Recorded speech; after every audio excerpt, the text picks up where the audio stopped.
Bonjour les incarnés, je suis le devin chinois blanc, bienvenue dans l'unité énergétique de l'humanité.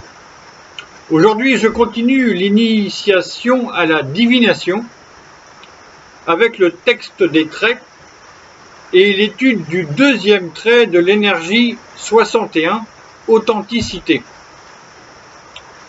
Grâce à Ernest Freud, le fils de Sigmund et Martha, la correspondance amoureuse des fiancés, avant leur mariage, nous est parvenue, et c'est un document exceptionnel. La démonstration d'aujourd'hui consiste à nouveau à vous montrer que le yiking est à entendre comme le langage lui-même. Quand je lis le texte des traits, du deuxième trait de l'énergie 61, authenticité, Javary et Faure traduisent une petite histoire d'amour évoquée avec un vocabulaire du Moyen-Âge, très original, incongru, et pourtant réel, on va voir. C'est à la fois étonnant et amusant, c'est comme ça. Et quand, simultanément, j'ouvre la correspondance de Sigmund, Sigismund et Martha Bernays, je retrouve la même petite histoire d'amour. Les mêmes personnages, le même champ lexical du Moyen-Âge, la même chronologie des événements, les mêmes images et l'évocation des mêmes objets symboliques. On est d'accord. Les 4 petites phrases de cette histoire se transforment donc en un gros volume de correspondance, dont je vais vous faire le résumé pour vous montrer comment ça parle le même langage, les deux, comment la petite phrase du yiking devient des lettres et des lettres avec le même vocabulaire, mais seulement un développement dans la vie de Sigmund Freud lui-même. Ok ? C'est un tour de farfelu que j'apprécie particulièrement. Alors, pour mieux faire comprendre cette petite histoire d'amour entre les deux fiancés, je vous propose une traduction officieuse et la traduction officielle de ces 4 petites sentences qui marchent en fait en 3 étapes. Je ne prétends pas que ma version soit la meilleure, mais je l'aménage pour qu'elle soit plus compréhensible à vous, à l'observateur. Ok ? Donc, pour cette énergie 61 de l'authenticité, Javary et Faure, dans la traduction rouge, traduisent le deuxième trait, qui est un yang, en 4 sentences. Ok ? On va voir qu'il n'y en a que 3, mais pour l'instant, eux, ils font 4. Sentence numéro 1. Une grue se fait entendre dans l'ombre. 2. Son joli prince lui fait écho. Ok ? 3. J'ai un bien bel anape. Donc on est dans le vocabulaire du Moyen-Âge. 4. Toi et moi renverselons avec prodigalité. Ok. Moi je vais vous proposer une grue chante en secret et son joli prince lui répond. Ça, c'est une seule et même sentence. Il y a un dialogue, c'est ça la correspondance. Ça marche en une seule période chronologique. Et même quantique, c'est pareil. Deuxième sentence, donc, j'ai obtenu une belle coupe. Je préfère coupe que anape. Parce qu'au moins on comprend, tout le monde ne comprend pas anape. Mais ça revient au même. Et pour Freud, ça va correspondre à sa période où il parle de 2 ans, 2 ans, 2 ans. Il veut absolument devenir maître de conférence. Ok ? C'est en allemand. Toi et moi, pour la 3e ou 4e sentence, toi et moi, profitons-en avec prodigalité. Ok. L'énergie 61 est traduite par la juste confiance, par Javary et Faure, par la vérité intérieure dans la traduction de Richard Willem, et moi je traduis par l'authenticité, parce qu'il y a un mot dans la langue française qui résume cette notion-là, et c'est l'authenticité. L'énergie 61 de l'authenticité est d'une juste confiance où l'on va à la rencontre de l'autre.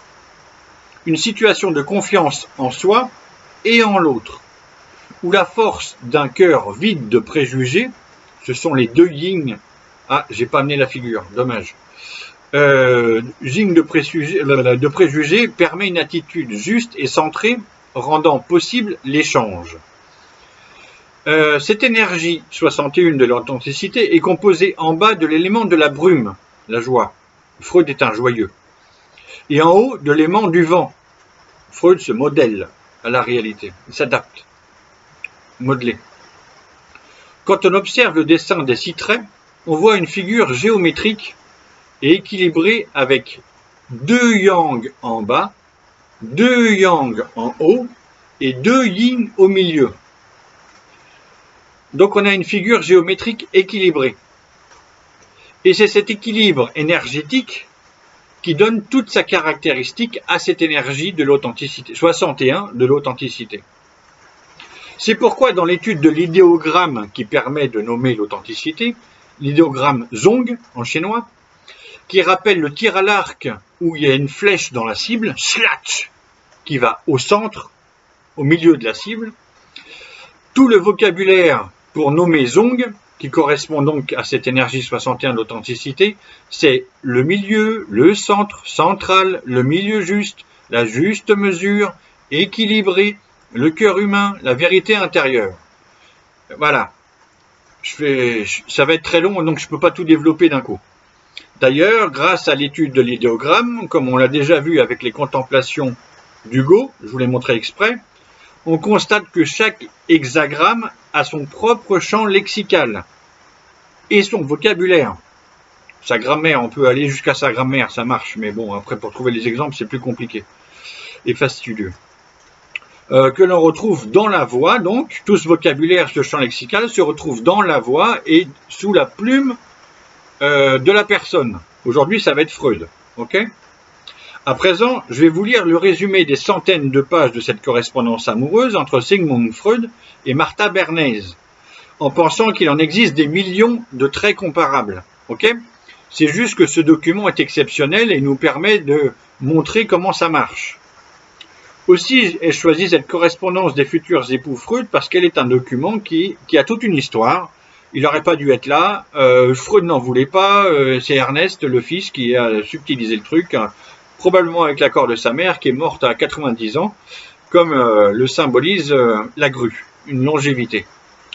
Donc merci Ernest, et on va voir que en fait toutes ce petit quatrain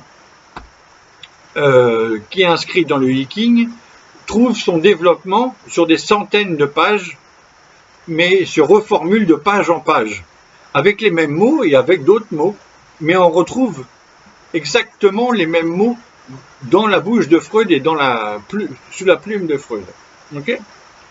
C'est pour ça que j'ai choisi, parce que là on voit vraiment que le langage et le Yiking ne font qu'un. Ok ? Alors, on continue.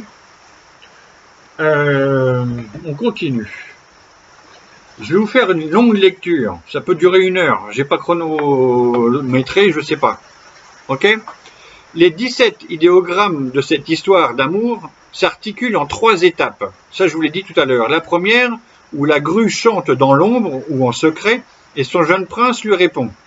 Ça coïncide avec la première rencontre de Freud et de Martha en avril 1882, suivie de leur fiançailles secrète en juin 1882, 2 mois plus tard, initialisant leur correspondance, jusqu'en janvier 1884, où Freud se concentre à devenir maître de conférence.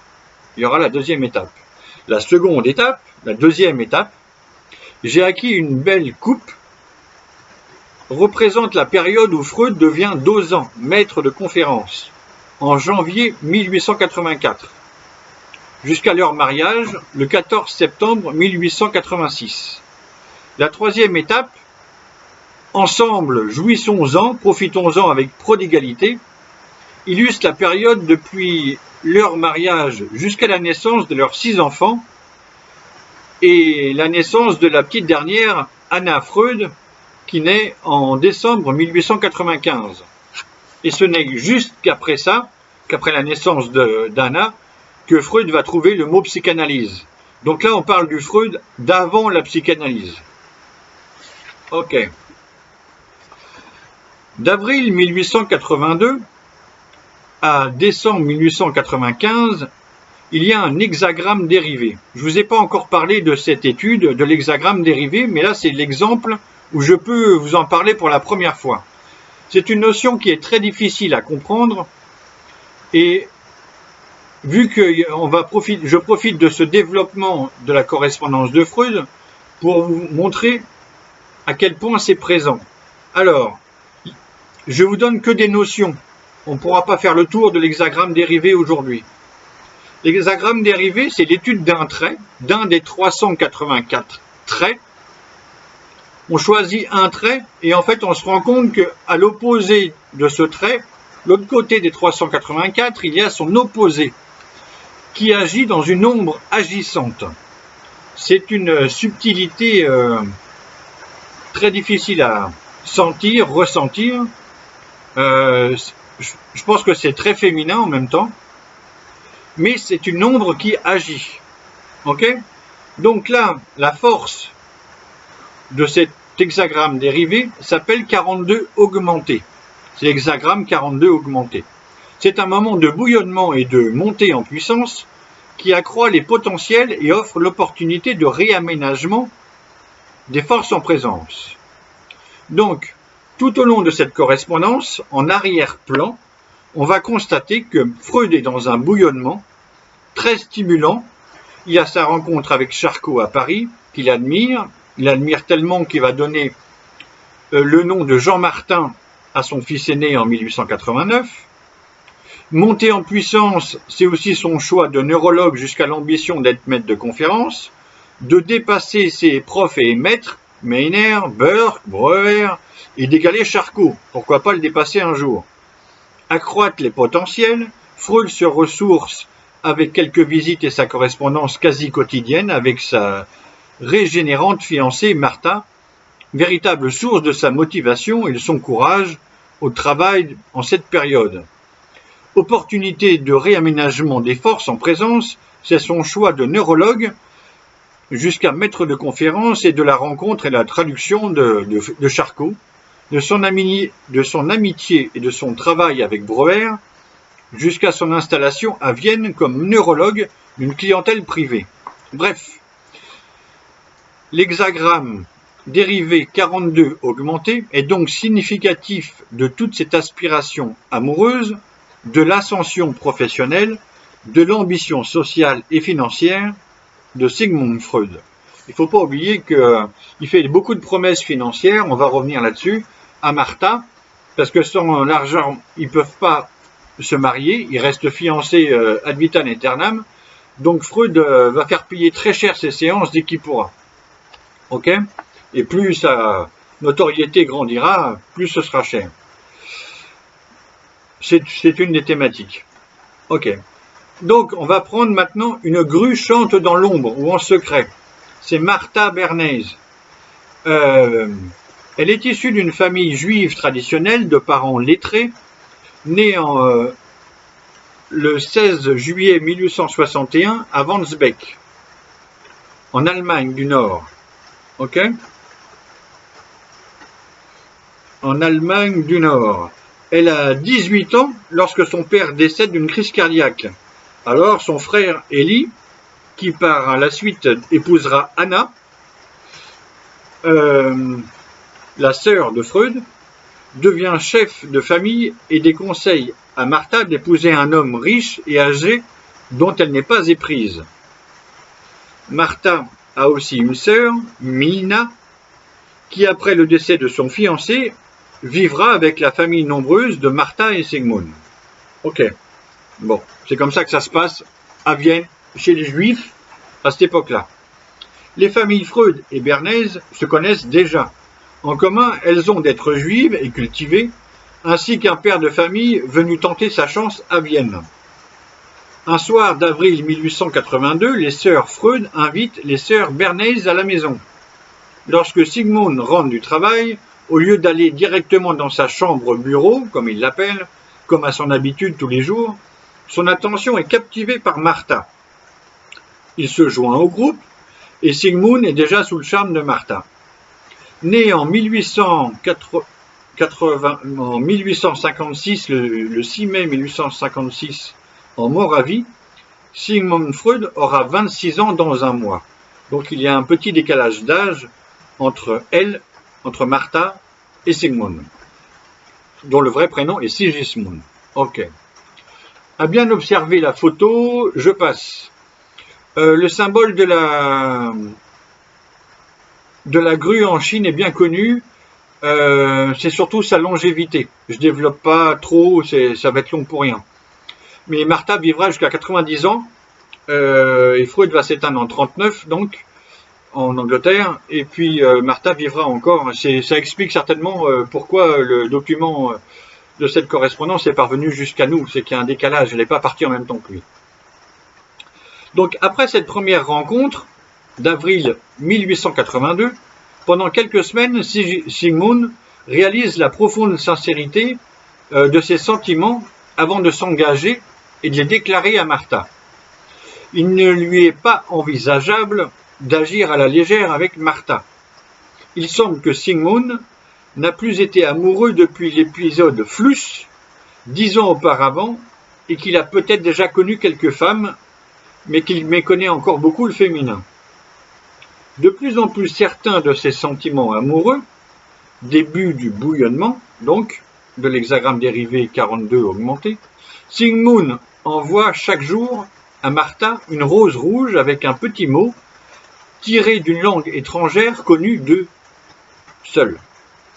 Déjà se tisse une correspondance secrète. Le 31 mai 1882, première promenade des élans amoureux.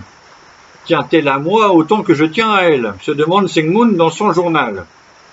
Le lendemain, en promenade au Prater, c'est le parc de Vienne, en compagnie de Martha et de sa mère, elle ne sort pas toute seule, Sigmund pose 1000 questions, ce qui semble agacer la mère et ravir la fille. Le 8 juin, première crise de jalousie de Sigmund, qui se méprend en se croyant trahi par le lien entre Martha et son cousin. C'est risible. Le 10, ils sont réconciliés pour toujours, évidemment. Leur inclination réciproque se répand en petits cadeaux mutuels. Le 13, Martha est invitée à dîner chez les Freud. Leurs mains se serrent sous la table.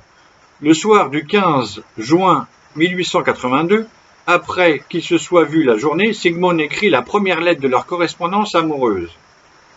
Soulignant cette période d'entrée dans le deuxième trait de l'hexagramme, l'énergie 61, l'authenticité, la phrase clé de cette lettre du 15 juin est, Chère Martha, vous avez transformé mon existence. Quand on nomme la transformation, c'est qu'on entre dans cette transformation. C'est là, c'est ça qu'il faut entendre. Donc dans l'ombre, déjà, s'esquisse le thème du secret, une correspondance secrète des fiançailles secrets. L'autre thème majeur de leur fiançailles est la séparation géographique des fiancés qui oblige à une correspondance. Le chant de la grue est la réponse du prince. Déjà, il est question d'un départ de Martha vers Hambourg. Sur les 4 années de leur fiançailles, donc de leur intense correspondance amoureuse, les fiancés sont séparés 3 ans. De toute évidence, Martha est profondément touchée par cette audacieuse déclaration des sentiments de Sigmund qui lui demande le tutoiement. Dans le cœur de Martha, c'est cette première lettre qui déclenche leur fiançailles secrète, puisque le poème symbolique commence par citer l'élément féminin. Lorsqu'ils se revoient, le 17 juin 1882, chez elle, Martha lui offre la bague de son père décédé que lui avait donnée sa mère. Seulement en sa présence, Freud porte à l'auriculaire cette bague assortie d'une perle. Perle, symbole d'une parole donnée et sincère. Dès lors, secrètement, dans l'ombre, ils se considèrent fiancés. Chaque mois, ils se souviendront du 17 pendant 3 ans. 4 ans.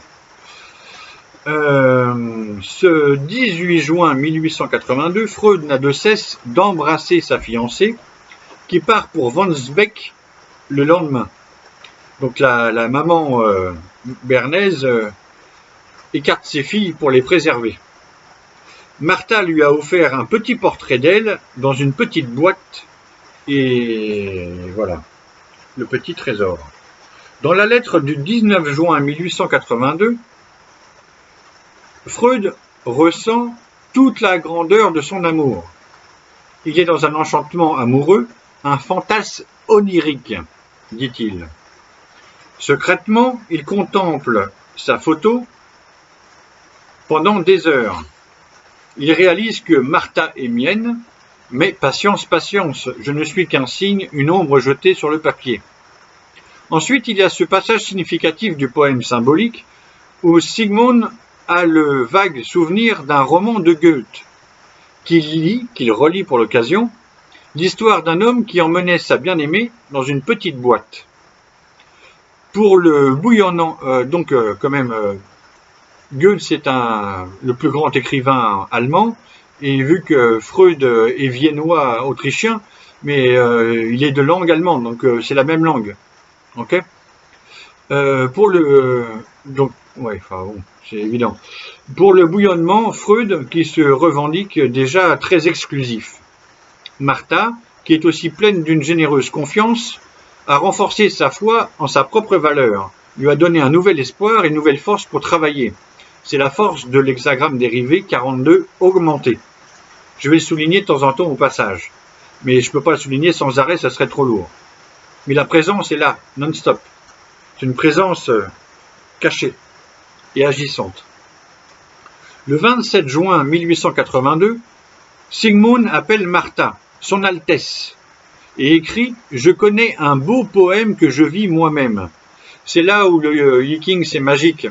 C'est que là, je vous donne les clés, mais quand on les découvre, en fait, on se rend compte que on est dans l'effet miroir du miroir du miroir du miroir. Je connais un beau poème que je vis moi-même.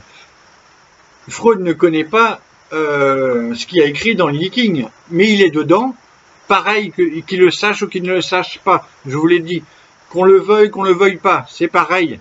L'ADN, il est écrit, donc, sauf qu'il est écrit dans un livre, et il est écrit en nous en même temps. Voilà. Donc c'est écrit en Sigmund, et je connais un beau poème que je vis moi-même, comme le dit le Yiking. Évidemment, sans le savoir et tout en sachant, il parle du poème de son hexagramme. C'est là que je répète, le Yiking est à entendre comme le langage lui-même. Le 14 juillet 1882, Freud s'adresse à une, ouvrez les guillemets, noble demoiselle, 12 amours. Il a reçu une gracieuse missive, l'invitant à séjourner secrètement à Wandsbek pendant une décade, 10 jours. Dans le train, problématique pour lui, c'est son premier séjour à Hambourg en juillet 1882. Citant Shakespeare, sur lequel il se trompe complètement, à propos, Freud demande des baisers d'amour d'avance et par pudeur aussi, et avec pudeur.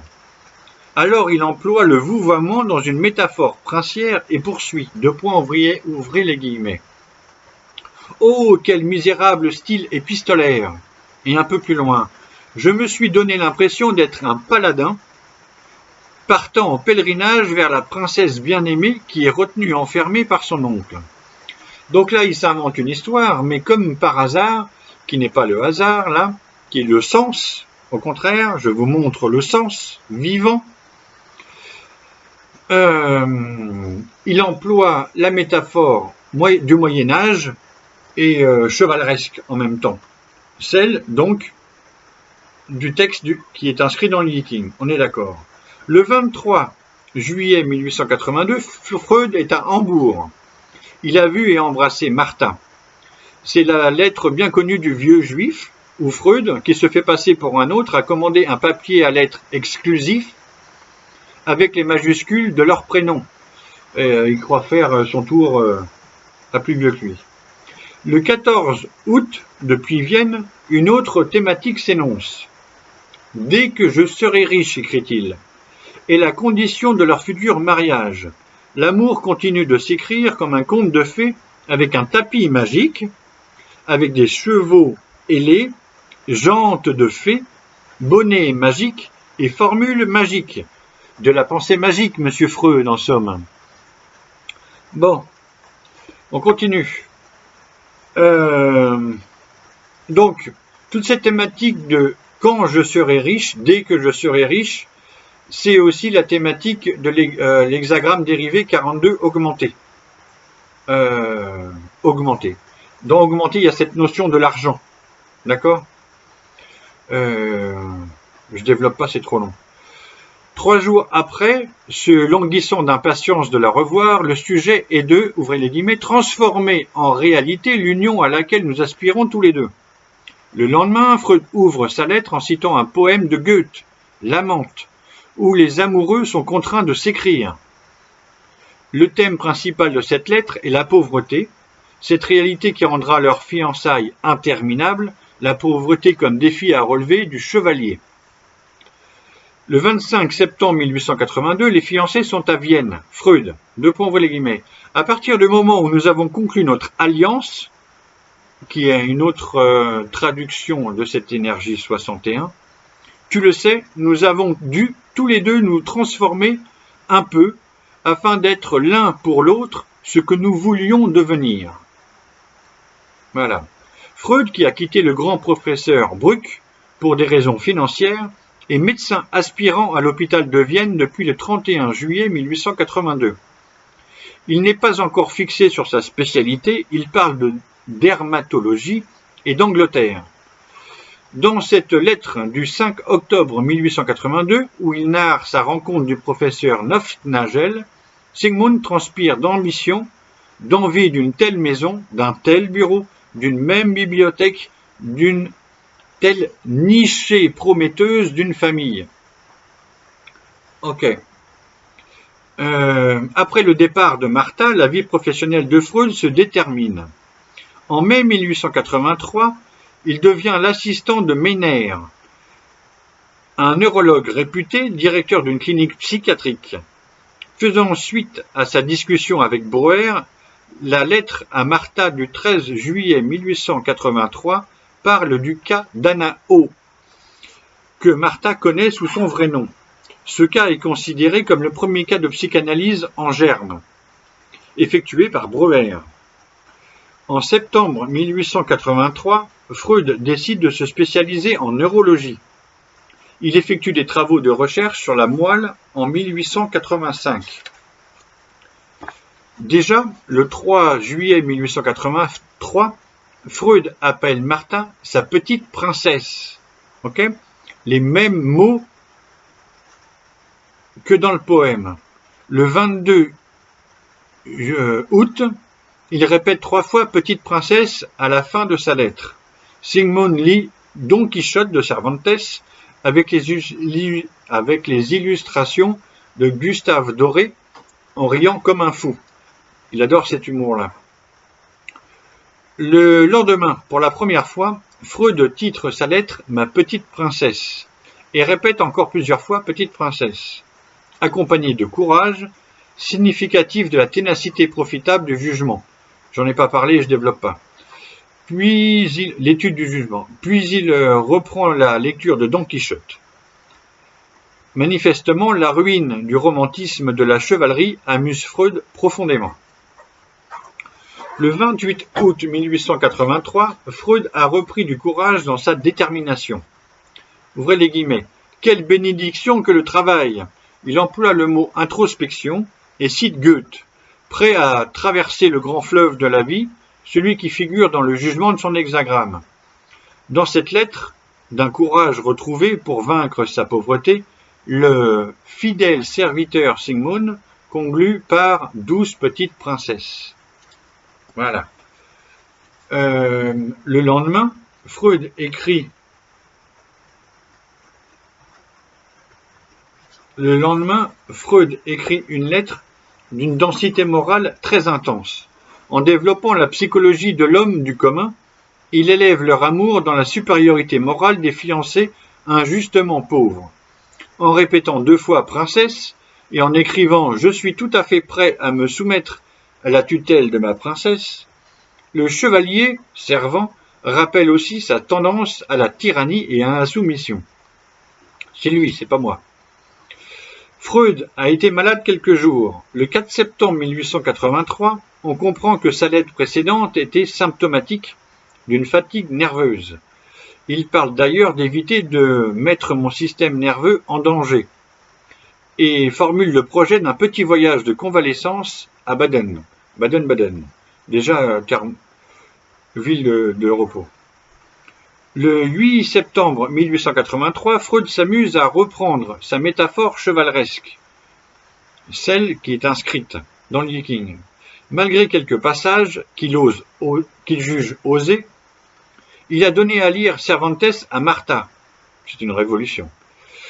Le lendemain, c'est grâce à toi que je suis devenu un homme courageux, conscient de sa valeur, ma petite Martha, mon doux trésor, notre bonheur réside pour toujours dans notre amour. Bon, c'est gentil et c'est très puissant. La lettre du 16 septembre 1883 est celle du suicide de Weiss. Freud dresse un long portrait psychologique de son collègue enterré ce jour. Psychologue né, on a ici un exemple de Freud, peseur d'âme, comme l'indique la grande image de 61, l'authenticité. Notant aussi que dosant est prononcé. Il y a déjà le mot, l'ambition du prochain trait d'être de maître de conférence qui commence à s'énoncer indirectement. C'est la progression qui est intéressante, de voir que tout écrit, mais progressivement. C'est un dessin qui se dessine. Le 1er octobre 1883, Freud quitte la clinique psychiatrique de Ménert pour le service dermatologie soignant la syphilis, et donc les maladies nerveuses pendant 3 mois. Le 15 octobre, répétant 2 fois Petite Princesse, Freud écrit « Voilà aujourd'hui 16 mois que nous nous sommes fiancés, et un peu plus loin, jusqu'à présent, notre amour ne fait que grandir, n'est-ce pas ?» Donc là, on est dans augmenter, hexagramme dérivé. Que grandir, n'est-ce pas? Le 23 octobre 1883, Sigmund rêve de leur bonheur calme dans une maison heureuse gouvernée par Martha. Il parle alors d'appliquer l'enthousiasme tenace du juif. 2 jours après, probe et enthousiaste, il vient de réaliser la petite découverte scientifique de la coloration par l'or pour observer les tranches du cerveau. Découverte qui pourrait lui offrir le chemin de 2 ans de maître de conférence, mais il va se faire piquer sa petite découverte.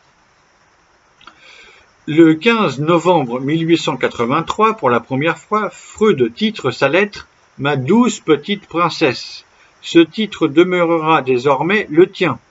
Puis il développe sa conception traditionnelle de la relation entre l'homme et la femme, c'est-à-dire que Martha sera au foyer. Le 16 décembre 1883, dans le train, il y a une vive altercation avec des antisémites. Le souvenir de son père humilié l'a encouragé à une réaction de défiance. À l'élégante princesse, le prince destine une bague, un simple anneau d'or, à sertir plus tard, un jour où il sera plus riche. Avec la lettre du 7 janvier 1884, Freud passe à la seconde étape du 2e trait de son authenticité. Il s'agit d'acquérir une belle coupe et de devenir maître de conférence et de se marier. Marier, c'est la 3e étape.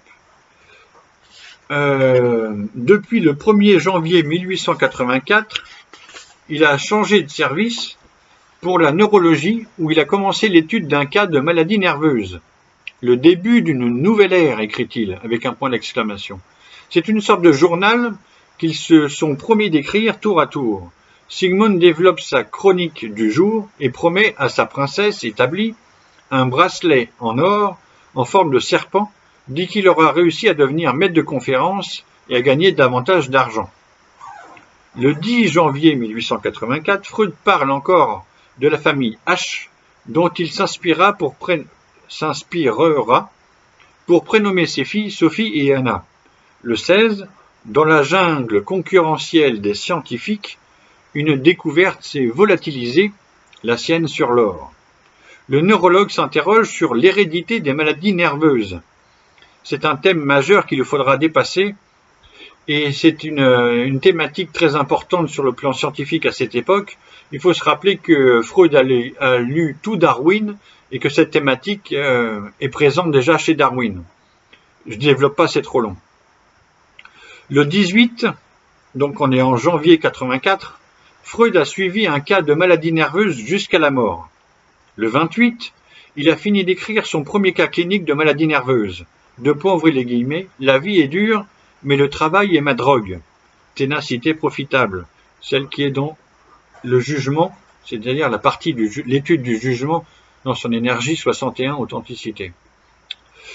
Le lendemain, le prince félicite Martha de sa lettre en constatant l'importance que représente pour elle leur fiançailles. Tu te sens si profondément engagé que tu tiens pour fiancer, sans preuve aucune, tous les chevaliers de la table ronde. Voilà le vocabulaire humoristique du Moyen-Âge de Freud. Le 7 février 1884, alors qu'il raconte son amitié de jeunesse, très espagnole avec son ami Silberstein, Freud ouvre directement sa missive, si j'avais à distribuer des décorations, petite princesse, ta dernière lettre t'en vaudrait une. La plus belle, celle du pigeon voyageur blanc avec un ruban rouge. Et un peu plus loin, mais alors tu es venu et avec toi toutes les choses nouvelles, un nouvel ami, de nouvelles luttes, des nouveaux buts, des buts nouveaux. Je reviens sur celle du pigeon voyageur blanc avec un ruban rouge. C'est Freud qui l'écrit. Si on ouvre le dico symbolique et qu'on le compare entre l'Occident et l'Orient, le pigeon voyageur blanc avec un ruban rouge correspond tout à fait en Asie à la grue en Occident. Okay ? C'est comme s'il parlait d'une grue, de la grue, sauf qu'il parle du pigeon voyageur blanc avec une ruban rouge. Voilà. Donc dans la symbolique est identique. Point. Il n'y a pas à discuter. Étant passé depuis peu dans la seconde étape du commentaire, Freud peut enfin clairement énoncer la première. Vu qu'il a passé l'étape, il voit derrière lui et elle peut s'énoncer clairement. Ce pigeon voyageur, blanc, avec ruban rouge, oiseau migrateur, est l'équivalent symbolique occidental de la grue blanche à tête rouge, cinabre en Chine. De plus, en Afrique, la grue chante et symbolise aussi la connaissance de soi-même et la connaissance de ses dons. En Afrique, les œufs de la grue servent aussi aux préparations des drogues d'immortalité. Médecin depuis 3 ans, la lettre du 29 mars 1884 déclare son ambition d'être maître de conférence. Puisque nous sommes en plein entretien scientifique, encore un mot sur la dosanture, sur le maître de conférence.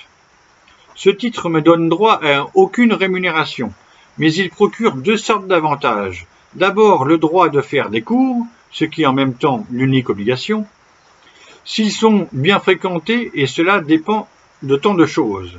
Il procure tout juste de quoi vivre, ce qui me permettrait de ménager mon pauvre ami Breuer que j'ai accablé.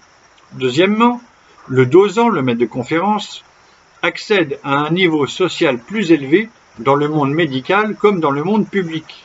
Il peut plus facilement attendre la clientèle et espérer être mieux payé. Bref, cela aide à acquérir une certaine réputation. Donc on est dans le défilé du poème chevaleresque et aussi dans l'hexagramme dérivé augmenté. Le 15 avril 1884, les fiancés projettent d'écrire ensemble un roman familial, ça commence comme ça, la volonté de l'écrire, où la première partie serait pauvreté et la seconde partie richesse. On est bien dans augmenté. D'ailleurs, un ami a prêté à Freud une grosse somme d'argent pour qu'il bénéficie des intérêts au quotidien. Le 19 avril 1984, Freud évalue ses chances à la candidature de Dosant cet hiver et envisage le mariage dans 2 ans. Le 21, Sigmund parle encore du second volume Richesse. Voilà. Le 20 mai 1884, Freud se décide à la candidature de Dosant. Si tu savais comment tout s'accumule autour de moi, qui en suit le centre, idéogramme, le centre, comme les gens me pressent de tous les côtés. Les deux idéogrammes composant l'authenticité sont Zong et Fu, la confiance. Je rappelle au passage. Le 19 juin 1884, Freud projette un séjour auprès de Martha pour se régénérer et note « Bref, j'ignore tout de l'avenir. Pour conclure, j'ai une excellente qualité et j'ai confiance en mon propre jugement. » On ne peut pas dire le contraire. Après un an de séparation, Freud pense qu'il va bientôt revoir Martha, mais une épidémie retarde le voyage. Retraçant l'augmentation de leur amour depuis le début, le 30 juin 1884, il écrit « Je suis devenu un autre être ». Et un peu plus loin, les années à venir me sont cachées comme par un écran. Le 14 août 1884, Freud.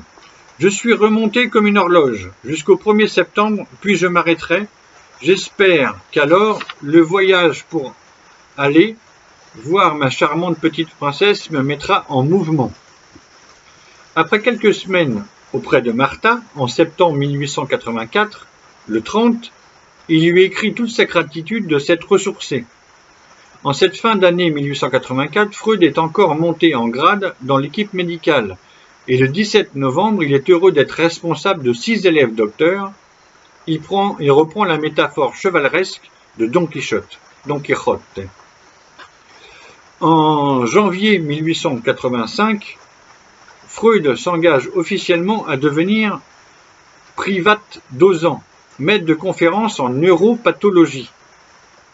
Une lettre insiste sur les synonymes d'acquérir, obtenir et conquérir sa dosanture et Martha, la belle coupe du chevalier. Donc, le texte du Yiking est encore cité. Augmentation continue. En 1885, son parcours de maître de conférence se concrétise. Le 10 mars 85, Freud termine ses cours. Ce jour, vois-tu, marque une coupure nette dans ma vie. Toutes les vieilles choses sont réglées, ma situation a changé du tout au tout. Plus loin. De plus, une tante de Martha a promis de l'argent pour le mariage. Enfin, sa demande de bourse est en cours, et le 31, il écrit « Mes intentions.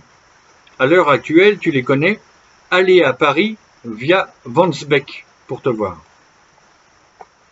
Le 28 avril 1885, l'ambitieux scientifique brûle 14 années de documents et ironise sur ses futurs biographes, privés du développement du héros.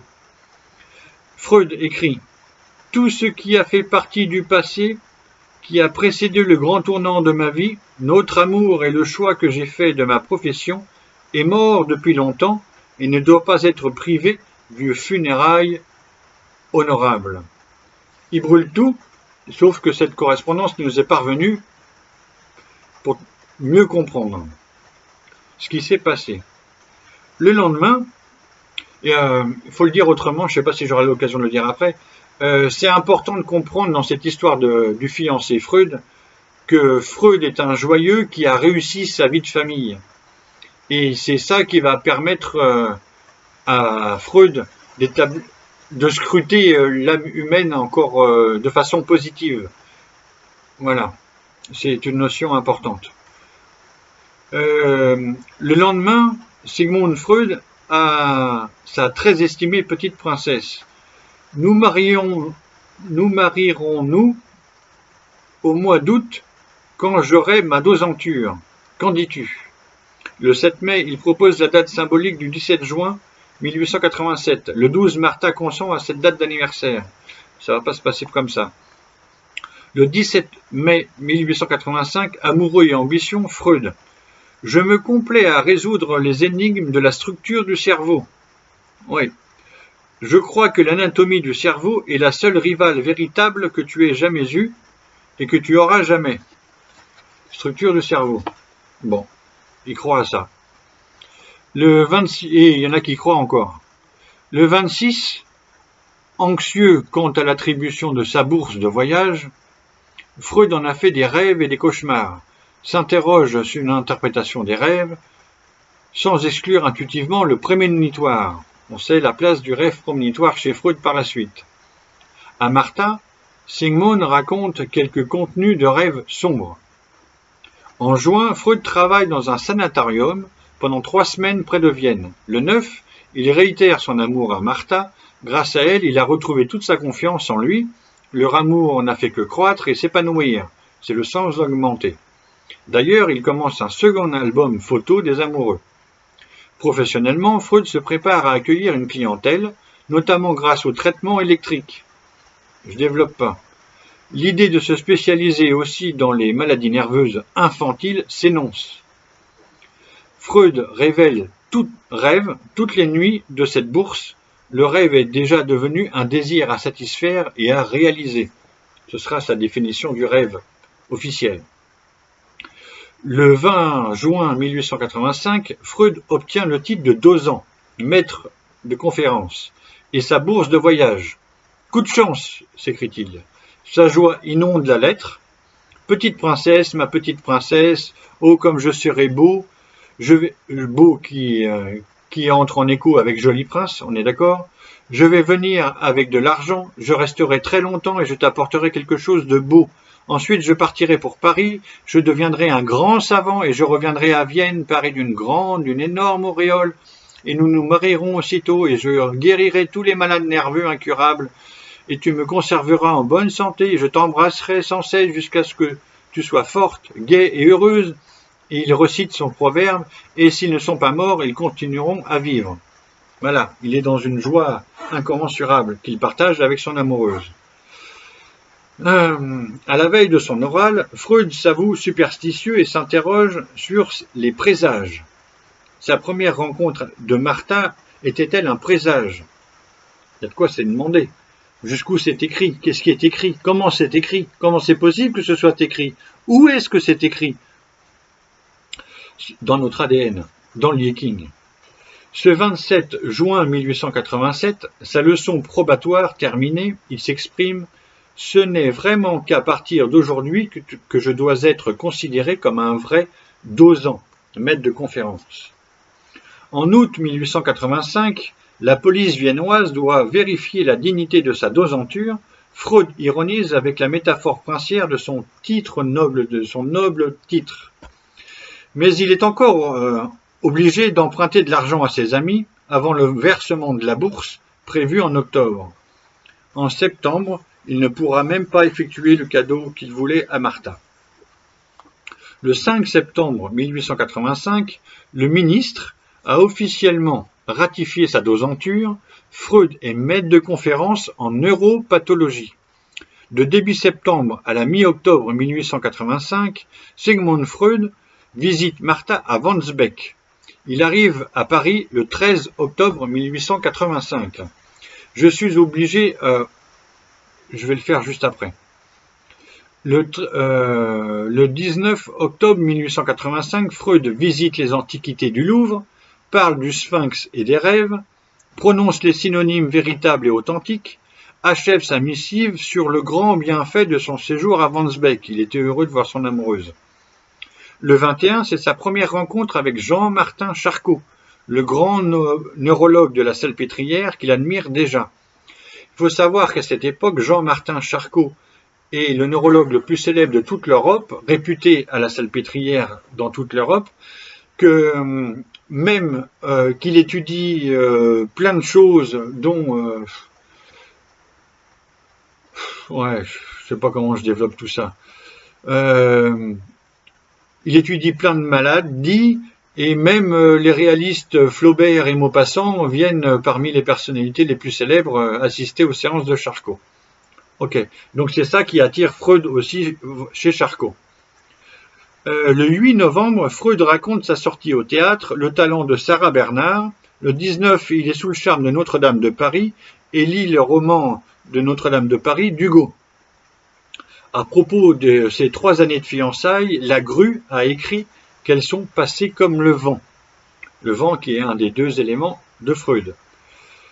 Le 24 novembre, Freud écrit « Charcot, qui est l'un des plus grands médecins et dont la raison confine au génie, est tout simplement en train de démolir mes conceptions et mes desseins. E-I-N-S. Un peu plus loin, Freud écrit « La graine produira-t-elle son fruit ?» Je l'ignore. Mais ce que je sais, c'est qu'aucun autre homme n'a jamais eu autant d'influence sur moi. Fermez les guillemets.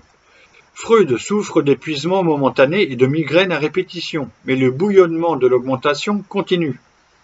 Il vient de faire une dépense imprévue, l'achat des livres de Charcot, des archives de Charcot, pour les traduire, pour qu'il les traduise. Freud. Mes plans d'avenir sont de nous marier, de nous aimer et de travailler afin de pouvoir jouir ensemble de la vie. Là, il est en train de formuler la dernière sentence, jouir ensemble de la vie. Je veux me construire un foyer, et il termine sa lettre par prodigalité, le même mot. Ok ? Donc il est en train de passer, il passe de 2 ans, et il va vers le mariage, où il énonce la dernière phrase du poème qui est dans le Yiking. On est d'accord? Je suis obligé de redire et de dire, insister. Ok? Ayant prononcé l'essentiel, la lettre du 18 décembre 1885 est un souvenir révélateur. Freud raconte le premier compliment qu'il fit à Martha avant leur fiançailles secrète.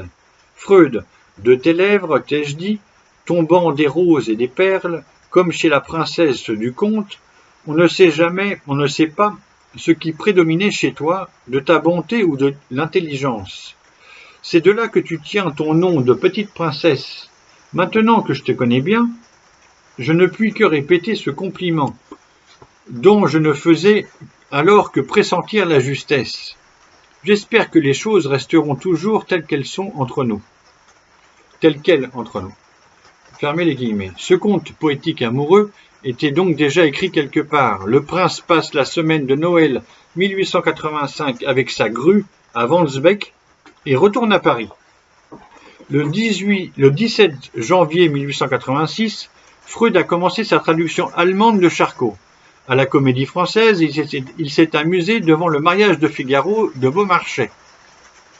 Le lendemain, il est invité pour la première fois à une soirée mondaine chez les Charcot. Sa réputation va augmenter, il s'habille en conséquence et prévoit aussi, bouillonnant, une petite dose de cocaïne pour tromper l'ennui et la migraine. Le 20 janvier 1886, il est sous le charme de l'immense bureau de Charcot, orné d'antiquités d'Inde et de Chine. On sait que Freud, après, il aura sur son bureau à lui plein d'antiquités de toute la planète aussi. Sigmund excelle à esquisser quelques menus portraits qu'il offre donc à son amoureuse. Le 27 janvier 1886, Freud abandonne son projet de livre pour la traduction et bouillonne de 1000 idées nouvelles à exploiter de son retour à Vienne. Il est en pleine métamorphose. La lettre du 2 février 1886 est bien connue. Un peu de cocaïne le rend disserte pour raconter sa deuxième soirée chez Charcot. Surmené, sa fatigue disparaîtra avec Martha. Ambitieux, peut-être égalera-t-il Charcot. À Brauer, qui a vu en lui un être hardi, Freud a confié le secret des fiançailles et poursuit sa tirade vers son aptitude à une grande cause, comme les ancêtres juifs. Ouvrez les guillemets, la vérité est pour nous seuls. On est bien, je pourrais développer là-dessus, mais c'est pas le moment. On est dans cette énergie 61 de l'authenticité, qui est celle de Freud, qui est celle de Moïse, et qui porte donc celle de tout le judaïsme et du peuple juif. Ok ? C'est pour ça qu'il écrira l'homme Moïse à la fin de sa vie, son dernier livre. N'est-ce pas là le cri de l'Hexagramme 61, authenticité, et celui du judaïsme? Comme l'homme Moïse, il y aura une traversée des grandes eaux, l'authenticité, celle de la psychanalyse, de l'interprétation des rêves, à l'exploration de l'inconscient. Bref, l'authenticité parle du destin et du sens de la vie de Freud, de Moïse, et donc du judaïsme tout entier. Et avec la rencontre de Carl Gustav Jung, c'est aussi la rencontre de l'énergie 25 innocence du christianisme. Ok ? Il faudra que je développe ça peut-être un autre jour, je ne sais pas. Le 10 février 1886, nouvelle soirée chez Charcot. Ils échangent en tête-à-tête. La petite princesse arrivait d'avoir 3 enfants.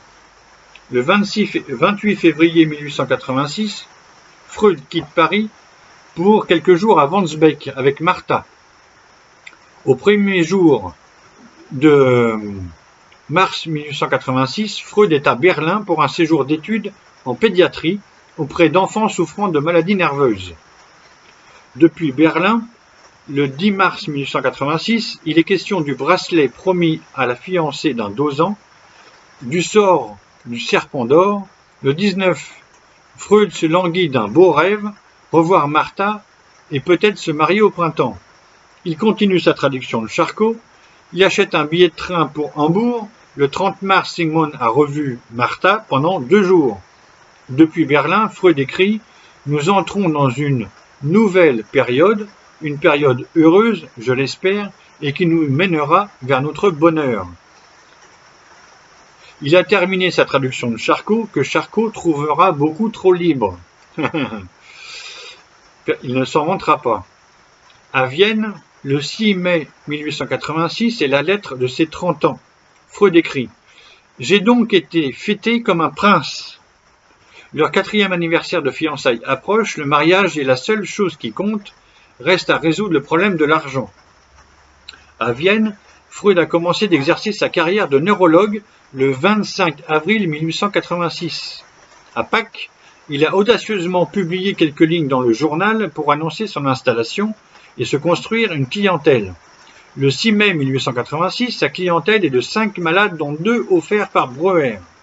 Le 13, sa clientèle augmente, mais tous ne payent pas. Freud donne quelques conférences sur l'hypnose et en prévoit d'autres sur son séjour à Paris avec Charcot. Entre août et début septembre 1886, Freud est obligé d'effectuer 4 semaines militaires du service militaire de réserviste, ce qui n'arrange pas ses finances en vue du mariage. Cependant, la chance sourit, sa bonne étoile brille, lorsque des parents de Martha donnent aux fiancés suffisamment d'argent pour que le mariage se déroule le 14 septembre 1886. Avec leur mariage, s'arrête la 2e étape et commence la 3e étape, ensemble jouissant de la vie d'un foyer avec prodigalité. Monsieur et Madame Freud s'installent à Vienne. L'aînée Mathilde naît le 16 octobre 1887, Jean-Martin le 7 décembre 1889, Olivier en 1891, Ernest, à qui nous devons la correspondance amoureuse des parents, naît le 6 avril 1892, Sophie le 12 avril 1893. Une lettre de Freud à Martha est datée du 27 août 1895. Freud visite Venise avec son jeune frère Alexander, qu'il avait lui-même prénommé en pensant à Alexandre le Grand. Sigmund écrit à Martha, sa femme, « J'espère que tu vas bien ainsi que tous les gosses. » Martha est enceinte de la petite dernière, Anna, la future psychanalyste, née le 3 décembre 1895. En décembre 1995, le 2e trait de l'augmentation de Freud se referme, le 3e s'ouvre, celui de la période de la naissance de la psychanalyse. Voilà, c'était le Freud d'avant la psychanalyse. Je vous remercie les incarnés, à bientôt.